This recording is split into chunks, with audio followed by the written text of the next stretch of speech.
Bom dia a todos. Primeiro, agradecer a presença dos que já estão aqui para esse seminário.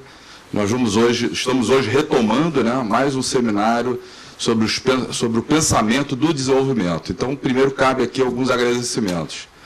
Primeiro, a Associação de Funcionários do BNDES, aqui hoje representada pelo seu presidente, Fabrício, e por um dos seus diretores, o Cássio. A Associação de Funcionários do BNDES, ela tem um conselho técnico, e esse conselho técnico, eu vou parabenizar também na pessoa do seu maior representante, que é o José Eduardo, que está num outro evento, daqui a pouco estará aqui, e outros que participam desse conselho. Ela vem trazendo aqui para casa alguns temas para reflexão.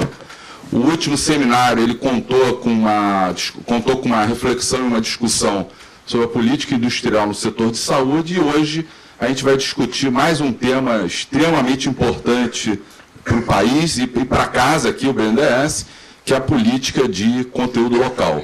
Ou seja, o que isso aí se reflete em termos de exercício de política pública no Brasil e quais as contribuições do BNDES que podem ser ofertadas nesse sentido.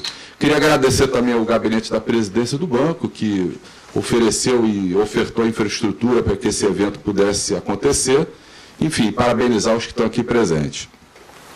Antes de passar, para os palestrantes, eu vou fazer breves considerações, não vou me alongar. A gente vai ter uma apresentação, primeiro feita pelo representante da ANP, a Agência Nacional de Petróleo, Gás Natural e Biocombustíveis, o Jonatas Carvalho, aqui à minha direita. Depois será seguida por uma apresentação do Mário Bernardini, à minha esquerda, que é diretor de competitividade, economia e estatística da ABMAC, Associação Brasileira da Indústria de Máquinas e Equipamentos. E depois teremos uma apresentação do representante do BNDES, mais à esquerda, o Thiago Miguez, que é o representante do Departamento de Credenciamento de Fabricantes de Máquinas, Equipamentos e Sistemas, o DECRED, da área de operações indiretas.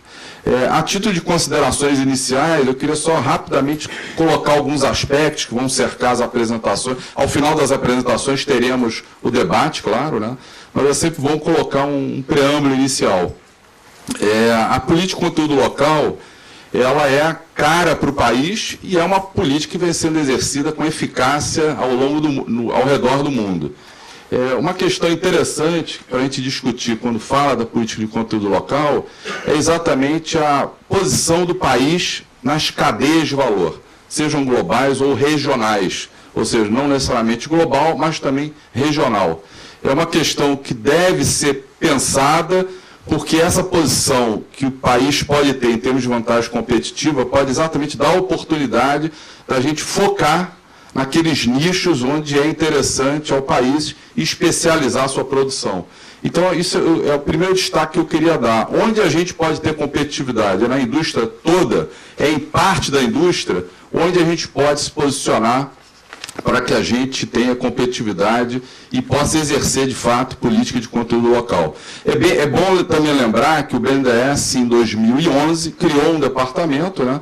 Na verdade, a metodologia do banco já é antiga, mas ele criou um departamento exatamente um pouco mais preocupado em trazer esse tema, inclusive tentando até fazer algumas alterações metodológicas. O Departamento de Credenciamento de Fabricantes, de Máquinas, Equipamentos e Sistemas, sistema aí entendido como combinação de máquinas, né? Ele foi criado lá em 2011, claro que a metodologia já é antiga aqui na casa, mas o departamento tinha também, dentro dos seus objetivos, exatamente verificar como essa política de conteúdo local ela é exercida hoje no BNDES. É bom também destacar que em 2012, né, o banco iniciou um trabalho que vem ainda, o Thiago com certeza vai comentar isso, um trabalho que se iniciou em 2012, é um processo que vem sendo desenvolvido exatamente na busca de aperfeiçoar a metodologia de aferição e de exercício, de fato, da política de conteúdo local.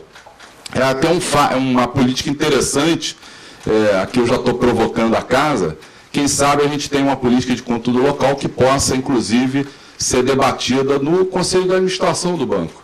É um tema tão importante que deve, sim, subir e, quem sabe, ser discutido no Conselho de Administração do banco, para orientar o banco nesse sentido. A gente tem aqui, inclusive, um representante da ABIMAC, Alberto Machado, que eu também saúdo nesse momento, da Câmara de Petróleo e Gás. A Petrobras, ela tem a sua política de conteúdo local aprovada em Conselho de Administração, só para dar um exemplo no setor de petróleo, e gás. A questão também do posicionamento das indústrias nas cadeias, eu acho que é importante. Eu até lembro uma obra, Estratégia de Desenvolvimento Econômico, do Hirschman, lá de 58, onde ele falava exatamente das ligações a montante e a jusante, ou seja, esse beneficiamento que é feito ao longo da cadeia, seja a montante ou a jusante, ele também deve ser explorado, ou seja, onde eu posso ter a vocação ou a competitividade para exercer de fato aquele conteúdo local.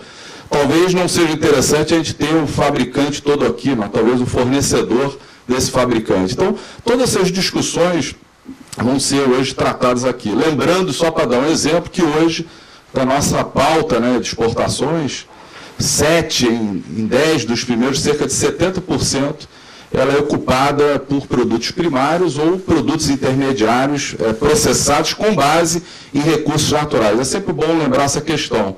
E também destacar que nessa agregação de valor, não necessariamente a gente tem que ter expertise da fabricação da manufatura, mas podemos ter também uma participação maior no projeto, nos serviços.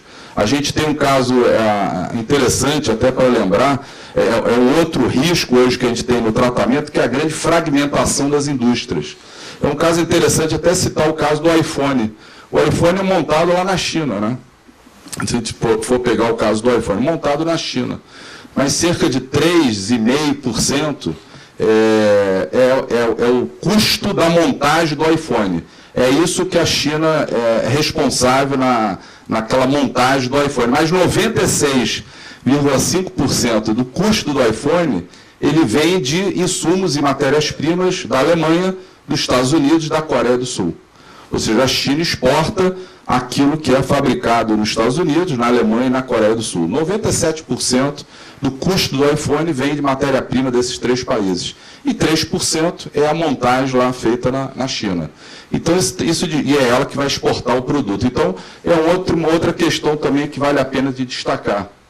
A gente pode ser competitivo também em serviço de engenharia, em hora homem de engenheiro. Então, aliás, é bom lembrar que é um departamento, nosso DECRED, né? Ele tem também essa preocupação, imagino que a política deva estar trabalhando já essa questão. Então, são questões que a gente vai trazer hoje aqui para debate.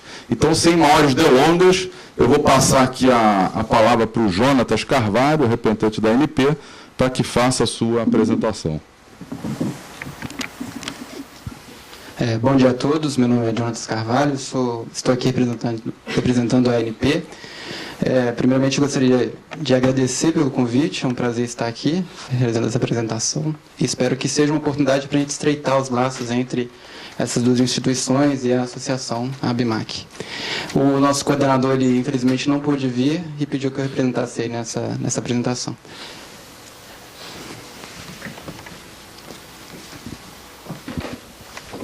Bom, o tema conteúdo local é um tema bastante amplo, então, o que eu resumi nessa apresentação... Então, nossa agenda aqui da apresentação vai constar, primeiramente, da política de conteúdo local e estrutura institucional. Em seguida, eu vou passar pela evolução das regras de conteúdo local ao longo das rodadas de licitação, o sistema de certificação de conteúdo local e o arcabouço regulatório, falar um pouco sobre as certificadoras, a auditoria de certificadoras e certificados e em números, quantos o nível de certificados emitidos ao longo do tempo. Vou entrar um pouco na resolução 19, que trata da metodologia de aferição de conteúdo local, que é a cartilha. E, por fim, os investimentos na indústria de exploração e produção e a fiscalização de conteúdo local. É importante entender que o conteúdo local, acho que todo mundo aqui já tem consciência disso, é uma política de Estado que foi criada no âmbito de óleo e gás para aumentar a participação de empresas estabelecidas no Brasil, no fornecimento de bens e serviços em bases competitivas, que é um ponto importante, visando a expansão de segmentos da indústria nacional, desenvolvimento tecnológico do país, capacitação de recursos humanos e geração de empregos e renda. A política é operacionalizada por meio de 3 órgãos, que é o Conselho Nacional de Política Energética, Ministério de Minas e Energia, e em seguida a Agência Nacional de Petróleo. Por meio da Lei do Petróleo de 97, 9.478, no artigo 2 fica estabelecido o Conselho Nacional de Política Energética, vinculado diretamente à presidência, presidido pelo Ministro de Minas e Energia,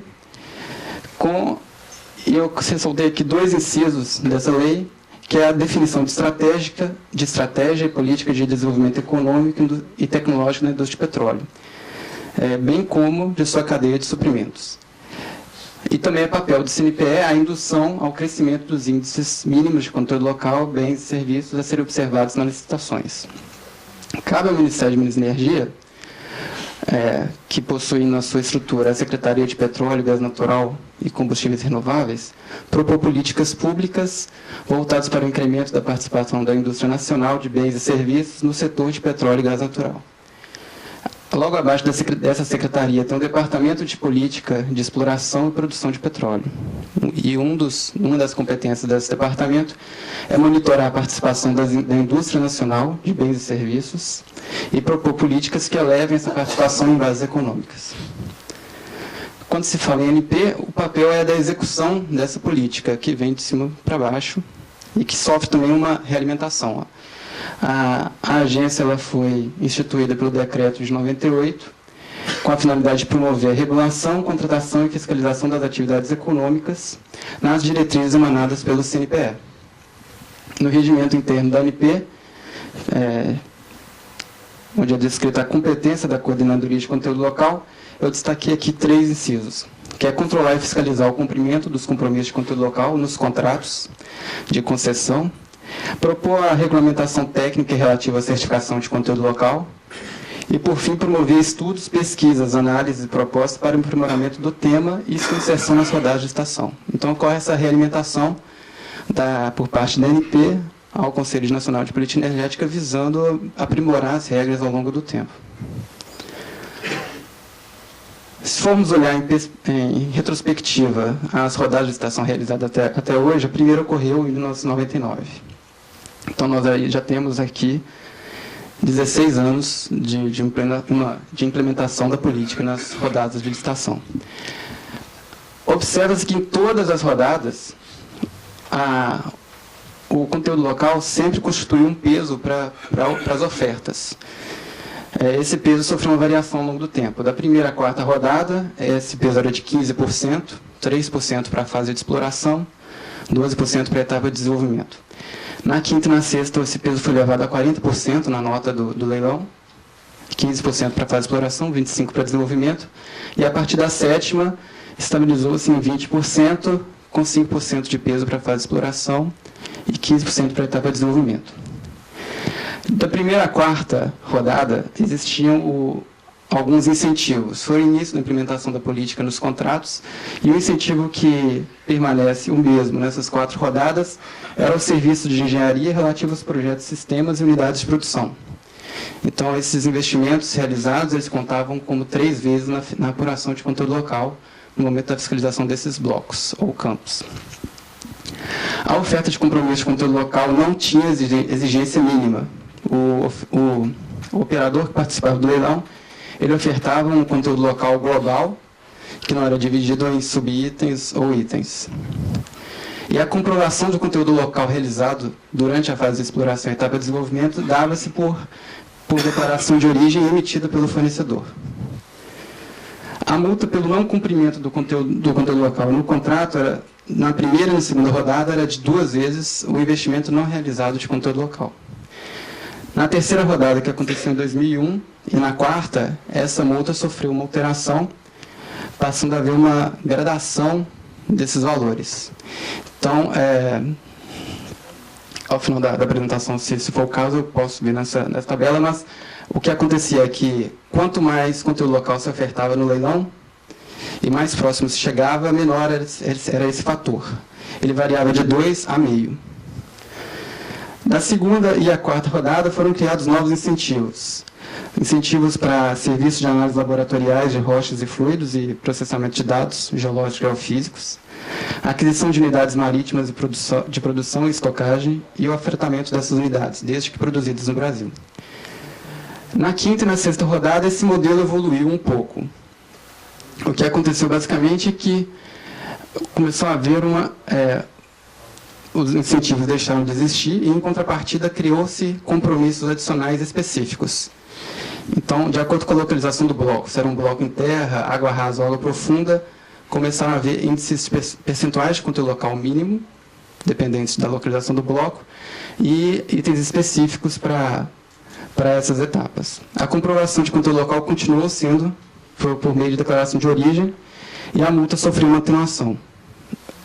O que antes variava de 2 a meio, passou a ser de meio para o conteúdo local não realizado para os investimentos globais e de 0,2 vezes não realizado para cada item específico. Então, os itens específicos que tratavam dessas rodadas para a fase de exploração era a operação de aquisição de dados, geologia e geofísica, para blocos em terra, operação de processamento de dados, estudos e interpretação de dados de geologia e geofísica, que antes eram considerados como incentivos, tornaram-se obrigações. E a perfuração, completação e avaliação de poços, um item que não era visto da primeira à quarta rodada.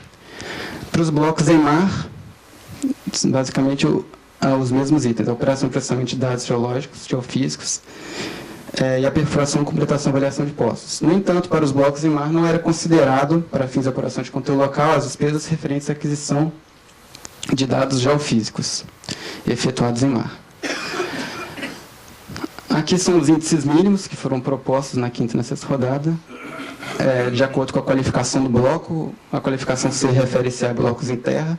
Então, o conteúdo local mínimo que poderia ser ofertado era de 70%, para água rasa 50%, em exploração 60% em desenvolvimento, e para águas profundas 30%.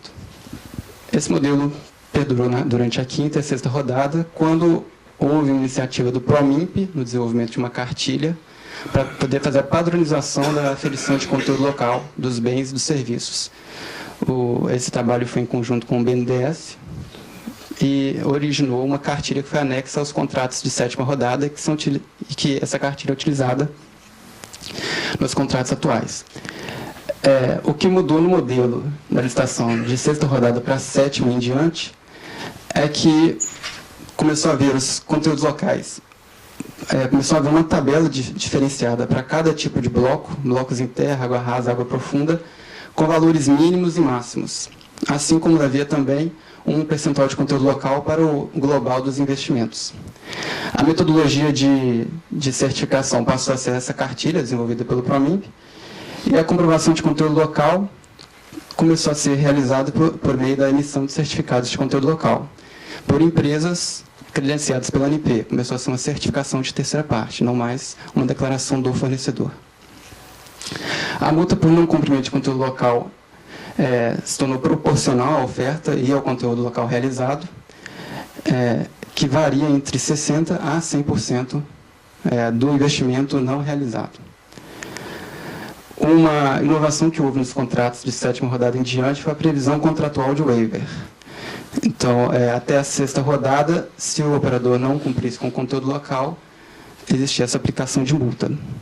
A partir da sétima rodada, em casos onde o operador não conseguir fornecedor de bens ou serviços no Brasil, ou houver preço excessivo, tempo excessivo ou tecnologia indisponível, ele poderia solicitar à agência que iria aprovar ou não, autorizar ou não a aquisição desses bens ou serviços importados.